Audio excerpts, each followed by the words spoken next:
ওকে ফোনটা ধরবে না। ফোনটা যদি আরো একবার রিং হয় তাহলে আমি ফোনটা ধরবো স্যারজি, নাহলে ফোনটা বেজেই যাবে, বারবার আসতে থাকবে এই ফোনটা। আমার নিজেরও তো কিছু সিদ্ধান্ত থাকতে পারে। এই ফোনটা আজকে রাতে আমি আর চাই না। এই ফোনের প্রত্যেকটা রিংয়ে আমার ভেতরের কিছু অ্যালার্ম বেজে ওঠে, সেটা আবার বন্ধ হোক। যা সত্যি তাই জানুক।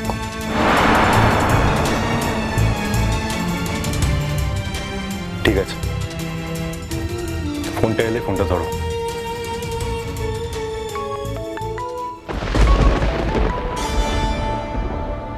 ধরো, তোমার যা বলতে ইচ্ছা করে তুমি বল, আমার কোনো আপত্তি নেই। আমি আর কোনো কিছু গোপন করতে চাই না।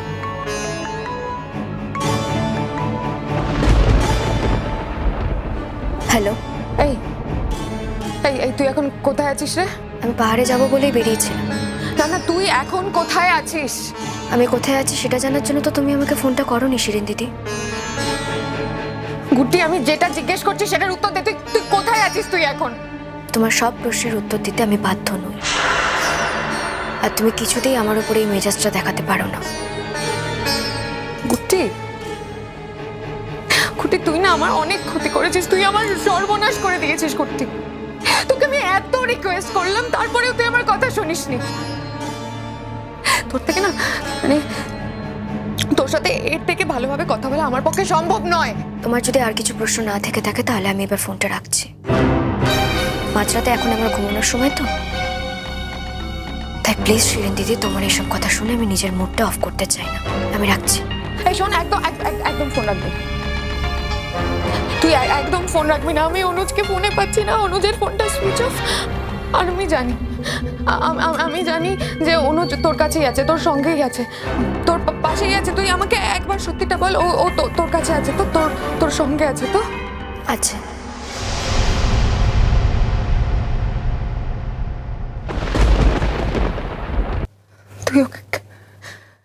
তুই ওকে কেন আটকে রেখেছিস করতি? প্রথমত উনি বাচ্চা নন, দ্বিতীয়ত তুমিও তো আটকে রাখতে পারতে, রাখুনি কেন? বাচ্চা না হয়ে হচ্ছে বাচ্চার মতো কাজ করে তাকে বাচ্চাই বলে করতি। আর আমি আটকে রাখতে পারিনি কারণ আমি ওকে পাহাড়ে দিতে যাইনি, ও চোরের মতন আমার কাছ থেকে পালিয়ে চলে গেছে। আর তুই এত বড় একটা অশুভ মেয়ে করতে, তুই যে আমার সংসারটা যেভাবে ছাড়খার করে দেবে আমি কোনোদিনও ভাবতে পারিনি। কত করেছি আমি তোর জন্য করতে, কত করেছি, তুই তার এইভাবে দাম দিচ্ছিস আমাকে। তুই আমার সংসারটা এইভাবে ভেঙে টুকরো টুকরো করে দিচ্ছিস। অবান্তর কথা বলো না শিরিন দিদি, আমি তোমার সংসার ভাঙিনি। আমি নিজের মতো করে একা একাই পাহাড়ে চলে যেতে চেয়েছিলাম। তোমার স্বামী আমাকে ওখানে একা যেতে দিতে চান। কেন উনি আমাকে একা যেতে দিতে চান না সেটা তুমি তোমার স্বামীকেই জিজ্ঞেস করে নাও, জেনে নাও সবটা। ও তোর পাশেই আছে, তাই না? তোরা এখন এক বিছানায় শুয়ে আছিস না? যে কথা তোমায় মানায় না সে কথা তুমি বলো না শিরিন দিদি। এই শোন, তোরা করতে পারিস কাজটা, আমি বললে অসুবিধা না? তোরা যে কাজটা করতে পারছিস আমি বললে সেটা শুনতে পারছিস না?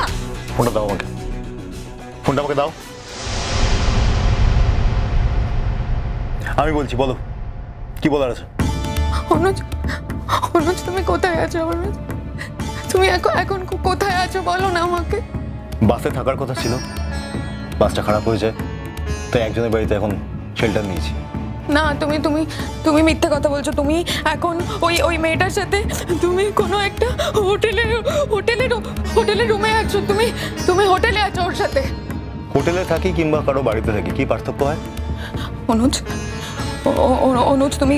তুমি কোথায় আছো? আমাকে সত্যি কথা বলো, তুমি ওর সাথে কোথায় আছো? সত্যি কথা না বলার কোনো কারণ নেই। সবুজঝরা বলে একটা জায়গা আছে, ওখানে আছি একজন বয়স্ক ভদ্রলোক আর একজন বয়স্ক ভদ্র মহিলার বাড়িতে।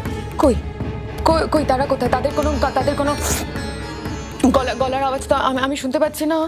কটা বাজে বলো তো? তাদের গলা শোনাবো এখন তোমাকে আমি? তারা ঘুমাচ্ছেন। তারা ঘুমোচ্ছে আর আর তুমিও শান্তিতে ঘুমোচ্ছ। তোমার একেবারে মানে একবারের জন্য মনে হয়নি যে তুমি আমাকে ফোন করবে, আমাকে ফোন করে জানাবে, আমার সাথে কথা বলবে, একবারের জন্য মনে হয়নি অনুজ? আমি যদি ফোন করতাম, ধরে নাও ফোন করেছি তোমাকে, তা মনে হয় মানে যে তুমি খুব স্বাভাবিকভাবে ব্যাপারটা অ্যাকসেপ্ট করতে, নিতে ভালোভাবে। দাদাভাইকে আমার জানানো ছিল, আমি জানিয়েছিলাম। দাদাভাই নিশ্চয়ই তোমাকে জানিয়েছে, তাই তুমি ফোনটা করছো। আচ্ছা অনুজ, আচ্ছা তুমি আমাকে একটা কথা বলো, আমি দাদা ভাইয়ের থেকে কেন জানতে যাব? আমি দাদা ভাইয়ের থেকে কেন তোমার কথা জানতে যাব? কারণ নিজে কানে শোনার মতো যে ধৈর্যের প্রয়োজন হয় সেটা তোমার নেই। আর কত ধৈর্য দেখাবো অনুজ? আর কত? আমি আর পারছি না। আমি এবার একটা ফয়সলা চাই অনুজ। আমি আর নিতে পারছি না, আমার পক্ষে আর সম্ভব হচ্ছে না, আমি আর পারছি না। এবার এর একটা বিহিত করা দরকার অনুজ। তুমি যদি বিহিত চাও আমি আর কি করব? ও তোমার আমার উপর থেকে নেশা চলে গেছে। তোমার এখন ওই কচি মেয়েটাকে বেশি ভালো লাগছে তো? তোমার এখন ওই নেশা এসছে ওই কচি মেয়েটার উপর। তোমার আমাকে আর ভালো লাগছে না Anuj. Shirin, don't talk rubbish. যাকে যা খুশি এরকম ভাব। নিজেকে তো ছোট করছো কেন তুমি? পাহাড় গুটির জন্য এখনো বিপজ্জনক, তাই আমি ওকে যেতে বারণ করেছি। ও আমার কথা শুনছিল না, তাই আমি বাসে উঠে যাই। আমি ভেবেছিলাম আমি বাসে উঠে গেলে ও কোনো একটা পয়েন্টে স্টপ হবে, নেমে আসবে আমার সাথে। ওর ফিরে আসাটা খুব জরুরি ছিল। আমি দরকার পড়লে পাহাড় অব্দি যেতাম, তারপর ওকে ফিরিয়ে আনতাম। এটাই আমার প্ল্যান ছিল। আর এই প্ল্যানটা যদি আমি তোমার সঙ্গে আলোচনা করে করতাম, তুমি নিশ্চয়ই এতে সহমত পোষণ করতে না। ও যদি পাহাড়ে যেতে চাইতো আমি ওকে যেতে দিতাম না। আর তোমরা যে সিচুয়েশন তৈরি করেছিলে তাতেও যেতে বাধ্য হয়েছে। তা আমি তার আমার দায়িত্ব অস্বীকার করতে পারি না শিরিন। তাই আমি জানি আমার পক্ষে ওকে এই মুহূর্তে পাহাড়ে অ্যালাউ করা অসম্ভব। আমি ওকে যেতে দিইনি, কারণ একমাত্র আমিই জানি পাহাড়টা এখন গুড্ডির জন্য ঠিক কতটা বিপজ্জনক। অনুজ, পাহাড়টা খুব বিপজ্জনক। আরে এই বাড়িটাই, ঘরটা বুঝি বিপজ্জনক নয়? আমি যদি এখন এই অপমান সহ্য করতে না পেরে কিছু একটা করে বসি তাহলে?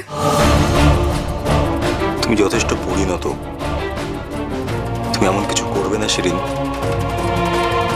শিরিন, সব থেকে বড় কথা কি জানো?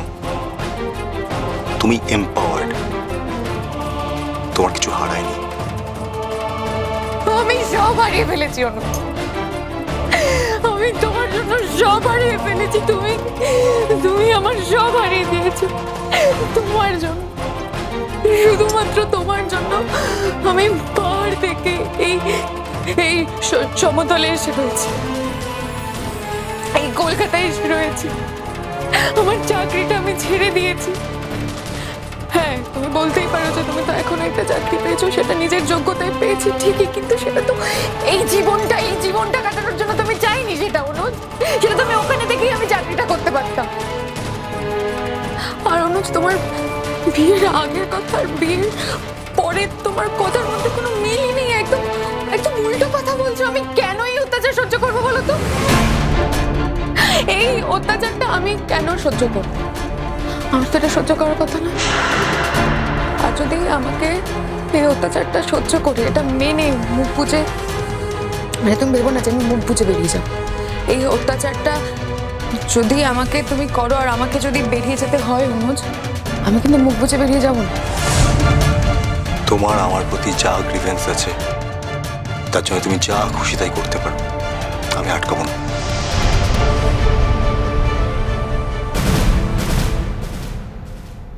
ভয় করছে অনুজ? তুমি গুড্ডিকে প্রোটেকশন দিচ্ছিলে না? ওকে প্রোটেকশন দিতে পাহাড় অব্দি চলে গেছিলে না? এখন ভয় করছো তোমার? তোমার প্রোটেকশন তো আমি বার করছি। गुड्डी गुड्डी